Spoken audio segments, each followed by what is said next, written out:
قبول کر لیا ہے. حضرت عمر بن الخطاب وہ ہیں جن کی وجہ سے اللہ نے اسلام کو عزت عطا فرمائی. حضرت عمر بن الخطاب رضی اللہ تعالیٰ عنہ کی سیرت اور کردار کے حوالے سے آپ سے اکثر بیشتر ہر موضوع میں آتے ہوئے میرے ساتھ دوسرے علامہ صاحب سے ہم بات کر رہے تھے گاڑی میں نے کہا جی کہ حضرت عمر بن الخطاب رضی اللہ تعالیٰ عنہ وہ شخصیت ہیں کہ ہر موضوع میں جب تک نام عمر نہ آئے موضوع کمپلیٹ ہی نہیں ہوتا ہے. ہر جگہ پہ حضرت عمر فاروق رضی اللہ تعالیٰ عنہ کی جو وہ ہے. آپ دیکھیے کہ آپ کی کرامات، آج کچھ لوگ کرامات کے اوپر باتیں کرتے ہیں، یوٹیوب چینل بنائے ہوئے انہوں نے کہ جناب کرامات اولیاء یہ کیا ہیں، یہ کہانیاں ہیں، یہ قصے ہیں، اور ان کے چند فالورز اولیاء کرام کو، اسلاف امت کو یہ دس دے رہے ہیں. اور جس صحابہ کی کرامتیں نہیں تھی، صحابہ نہیں کرامت دکھا سکتے تھے، ولی کیسے دکھا سکتے ہیں؟ میں نے کہا تم نے کبھی پڑھی ہو، سیرت کی کتابیں کھولی ہو، حدیثوں کو دیکھا ہو، کسی استاد کے سامنے گئے ہو، تمہیں پتا چلے ہمارا تو یہ عقیدہ ہے سب سے بڑے ولی ہیں ہی نبی کریم کے صحابہ کرام.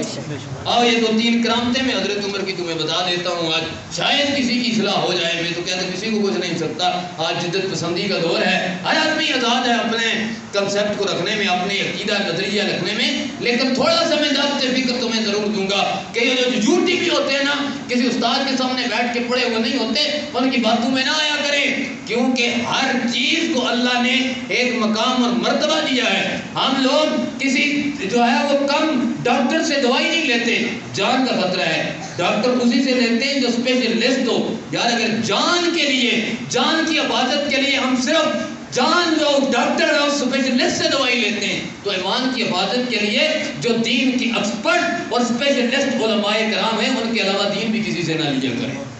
دین بھی پھر علماء سے لیا کریں. کوئی انجینئر ہے تو پتہ نہیں کوئی کیا ہے، تو جاؤ بلڈنگیں بناؤ، انجینئر ہو جاؤ پائپ ٹھیک کرو، انجینئر ہو جاؤ جا کر روڈیں بناؤ. اگر انجینئر ہے تو اس کا کیا کام ہے کہ وہ بیٹھ کر مصطفیٰ کے دین و مصطفیٰ کے صحابہ پر تان کرے.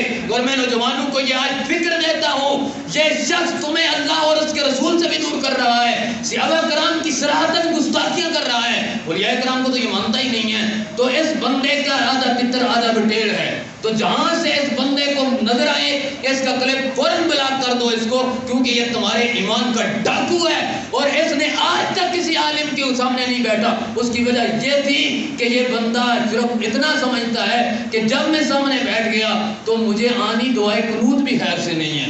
تو اس واسطے میں نوجوانوں اس موضوع چھوڑ کے تمہیں یہ پیغام دے رہا ہوں کہ وہ لوگ جو صحابہ کرام کے گستاخ ہیں، جو اللہ کے نبی کی آل کے گستاخ ہیں، جو توہین کرتے ہیں، ان کے ساتھ ہمارا کوئی تعلق نہیں ہے. ہم وہ لوگ ہیں جو نبی کے آل کے بھی نوکر ہیں، نبی کے اصحاب کے بھی نوکر ہیں.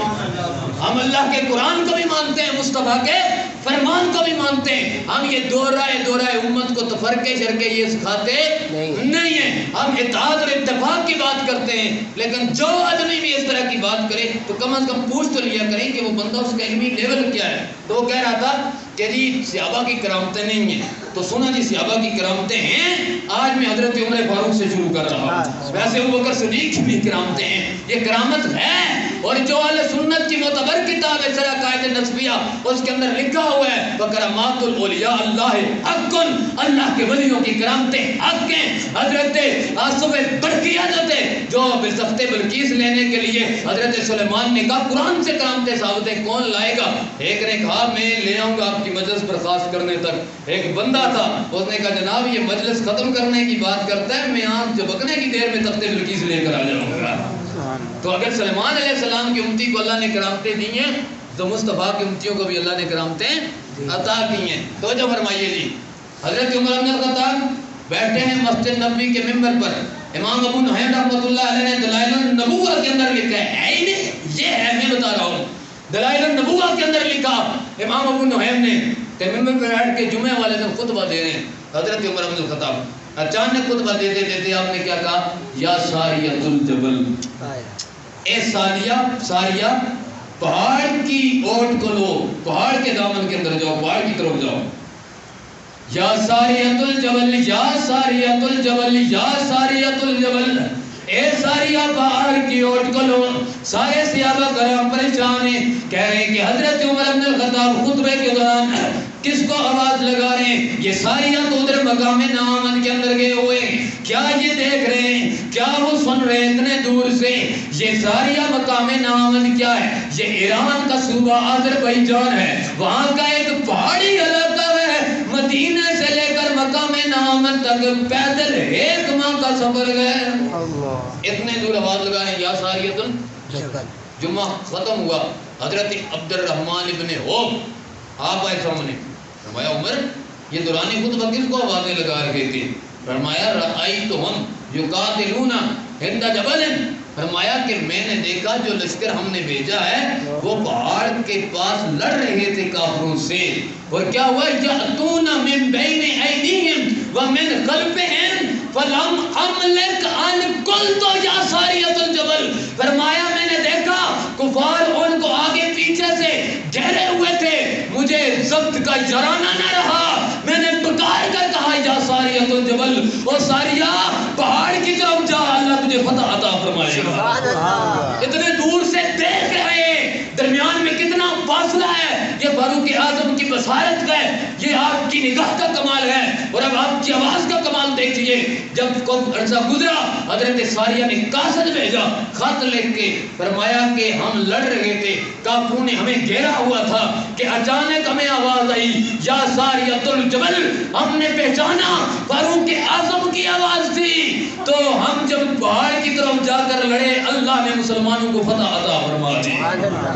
اب خود دیکھیے یہ نبی ہیں حضرت عمر نہیں، صحابی ہیں، صحابی کی یہ کرامت ہے، مدینے سے بولے مقام نعامت میں سنا جاتا ہے، مدینے سے دیکھے مقام نعامت پہ نظر پڑتی ہے، یہ کرامت کا صحابہ کی کرامتیں نہیں ہیں۔ اب یہ دیکھیے کرامت ہوتی ہے۔ ایک دوسری بات، اور میں انشاءاللہ آپ کو ٹائم دے رہا ہوں جمعے کے لیے سنتے ادا کرنے کے لیے، لیکن توجہ میری طرف رکھیے، دوسری کرامت آپ نے مشہور ترین سنی ہوگی، امام جلال الدین سیوطی رحمت اللہ تعالی علیہ، یہ کوئی عام بندہ نہیں ہے، اس کے بارے میں اس نے کہا کہ سیوطی نعوذ باللہ کی گستاخی کی اس نے، ٹھیک ہے، تو یہ وہ شخص ہے مولانا اشرف علی صاحب تھانوی، آپ نے لکھا کہ یہ وہ شخص ہے جس کو اللہ نے جاگتے ہوئے 75 مرتبہ مصطفیٰ کا دیدار نصیب کیا۔ یہ اتنا بڑا آدمی ہے یار، کیا کیسے لوگ آ گئے دین سکھانے کے لیے جن کو پتہ ہی نہیں ہے۔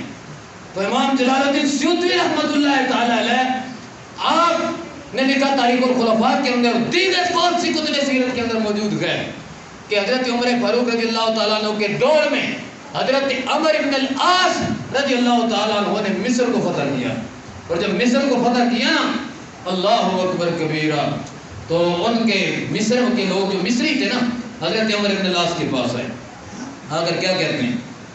کہنے لگے یا ایھا الامیر، اے ہمارے حاکم، اے ہمارے سردار، انا ھذا لنیلنا، یہ جو ہمارا دریائے نیل ہے، یہ جو ہمارا دریا ہے، سنت اللہ تجری الا بہا، ہم ایک طریقہ اختیار کرتے ہیں، اس طریقے کے علاوہ ہر سال وہ بہتر نہیں ہے، خشک ہو جاتا ہے یہ دریائے نیل۔ حضرت عمر بن العاص کہنے لگے یہ تو بتاؤ وہ طریقہ کیا ہے؟ وہ کہنے لگے جناب حاکم، اے امیر، ہم یہ کرتے ہیں ہر سال ایک نوجوان بچی کو تیار کرتے ہیں، ایک خوبصورت بچی کو تیار کرتے ہیں، اس کو ہاتھ سنگار کر کے، اس کو بناؤ سنگار کر کے اس کے والدین سے اجازت لیتے ہیں، والدین سے اجازت ملنے کے بعد ہم اس بچی کو ذبح کر کے دریا کے اندر ڈالتے ہیں، پھر وہ دریا بہنا شروع ہو جاتا ہے، اس واسطے اس کا بہنا ضروری ہے، اس واسطے اس کا جاری رہنا ضروری ہے، اسی دریائے نیل کی وجہ سے ہماری کھیتیاں آباد ہوتی ہیں۔ لیکن مصطفیٰ کا یہ غلام حضرت عمر ابن العاص، انہوں نے کہا لا یکون فی الاسلام ابدا، اسلام ایسی گندی چیزوں کی کبھی اجازت نہیں دیتا۔ دریا کے اندر جوان ایک جو ہے جوان بچی اس کو قربان کر کے چھوڑ دیا جائے، انسانیت کا خون بہایا جائے، اسلام اس کی کبھی اجازت نہیں دیتا۔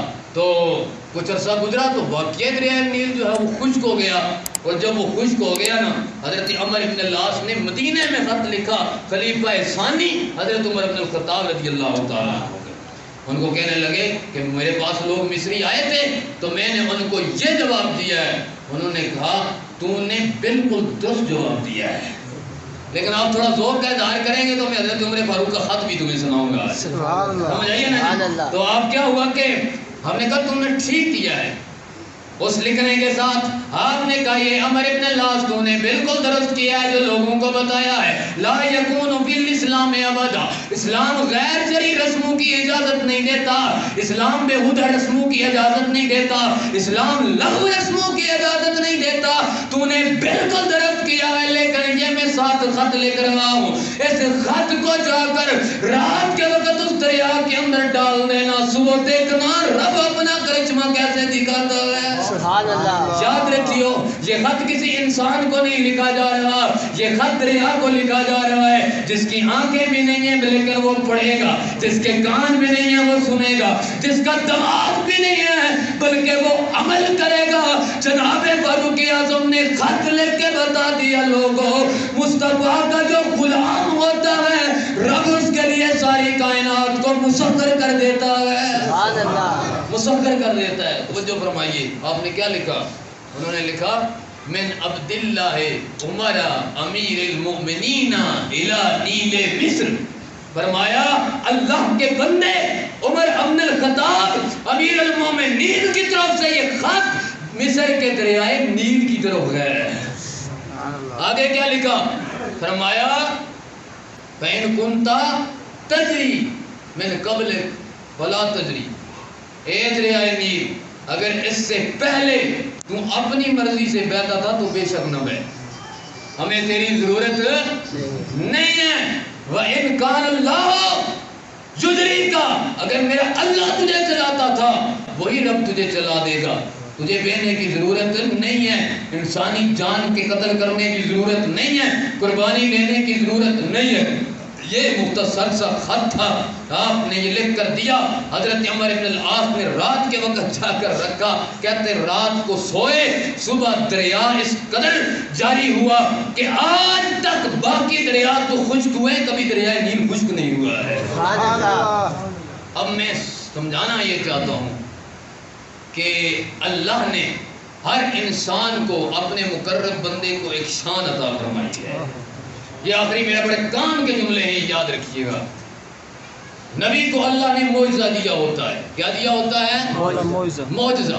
معجزہ ہوتا ہے خرق عادت کوئی کام جو عقل میں نہ آئے وہ کام ہو جائے اس کو معجزہ کہتے ہیں. نبی کی تائید اللہ کس سے کرتا ہے؟ معجزے سے. اور جو اولیاء اللہ ہوتے ہیں ان کو اللہ کرامات عطا فرماتا ہے. کرامات کیا ہوتی ہیں؟ کہ وہ چیزیں جو عقل میں نہ آئے اگر وہ ہو جائیں وہ کرامت ہوتی ہے. اور یہ بھی یاد رکھیے تمام علماء نے لکھا فرمایا کہ جو اس امت کے کسی نیک بندے کی کرامت ہے وہ دراصل اسی امت کے نبی کا معجزہ ہے. معجزہ ہے. یعنی جو بندہ بھی یہ فاروق اعظم ہو صدیق اکبر ہو حضرت عثمان غنی ہو جس کی بھی جو کرامتیں اللہ نے عطا کی ان کو یہ ہمارے نبی کا معجزہ ہے. لہٰذا اس طرح کے کومنٹ کرنا اس طرح کی بحثیں کرنا کرامت کوئی شے نہیں ہے معجزہ کوئی شے نہیں ہے یہ انسان کے ایمان کو ضائع کر دینے والی ہیں. اللہ تعالیٰ نے حضرت سیدنا فاروق اعظم رضی اللہ تعالیٰ عنہ کو کثیر تعداد کے اندر شان عطا فرمائی ہیں. حتیٰ کہ یہاں تک کہ حضرت عمر بن الخطاب رضی اللہ تعالیٰ عنہ کی جو رائے ہوتی آپ رائے دیتے اسلام میں کہ ایسا ہونا چاہیے اس پر عمل ہوتا یا نہ ہوتا اللہ اپنا قرآن نازل فرما دیتا.